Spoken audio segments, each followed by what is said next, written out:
This right here is getting back to something I commented on in the earlier notes. This is symmetric, roughly symmetric. If you fold it over onto itself, this pile will land on that pile. And to get an idea of what's going on here, this is the age of people visiting a pediatrician's office in years. Okay, so we got a bunch of 2 to 4 year olds, a bunch of 5 to 7, a bunch of 8 to 10, and the number of people visiting. This says that there are 12 little ones from 2 to 4 years old that visit, and then this one a little more than 12, and a little less than 12, and so on. The reason it dips down here, a pediatrician really sees only small children. Okay, so as the children get older, they go to see a family doctor or maybe a different doctor or something like that. I don't know. Definitely after the age of 16, 17, and 18-year-olds, and these guys are too cool to see the doctor anyway, right? And then maybe these are young moms, and this is more typical mom ages, so or parent ages, I guess, whether dad's taken to the pediatrician or whatever. So kids, parents, and there's a lull in between at the pediatrician's office. So I mentioned back in the day, something like this, symmetrical data is useful to use the average, or it's good to use the average when we're talking symmetry.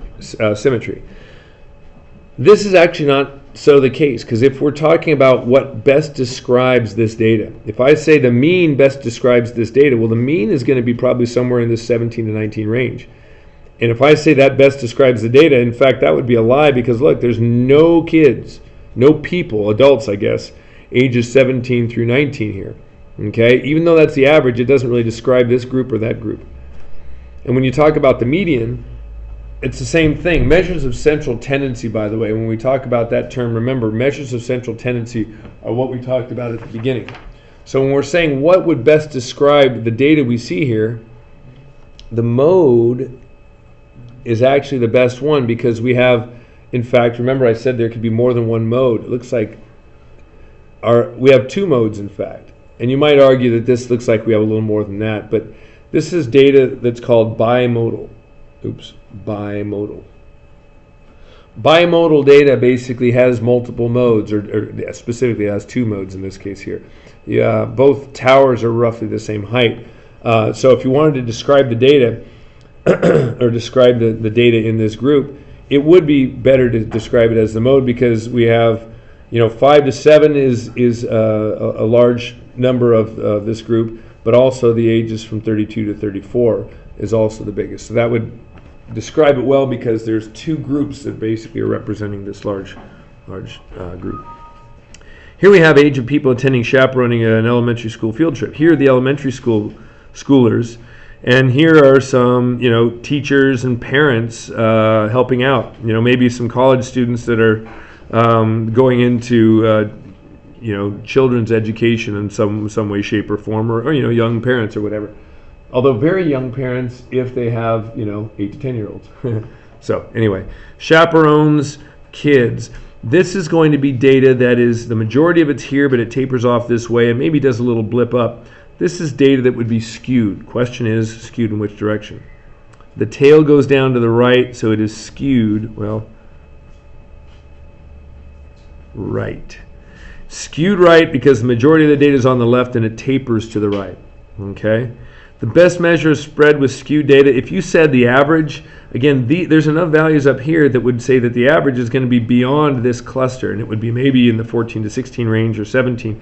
So that wouldn't be a good typical estimate of the data here. The median is going to be less affected by this small cluster that's pulling stuff way up this way. So the median is going to be in this kind of general region, whether it's 8 to 10 or 11 to 13. It's going to be more typical of the data that we're looking at. So the median is the best measure of more representative of this particular data. And over here, I'd give you 2 answers. I would say the mode. You look at this, the age of people in the 7th grade classroom, unless they're being taught by Doogie Howser. Look it up if you're not aware of who that is. But this is the teacher right here. And this group right here is all the kids. So one could say that the mode is the best measure of central tendency. In this case here, there is one stack that's clearly the highest. The median is also another good measure, because the median would be right there in the thick of things as well. Another question we could ask here is, which is the one you would not want to use here? And the mean would be silly, because you've got a bunch of 11 to 13-year-olds.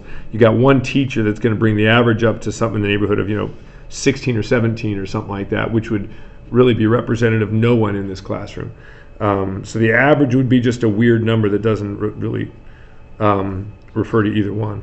So that's too many words to write there. Put it in your own words. Skewed A.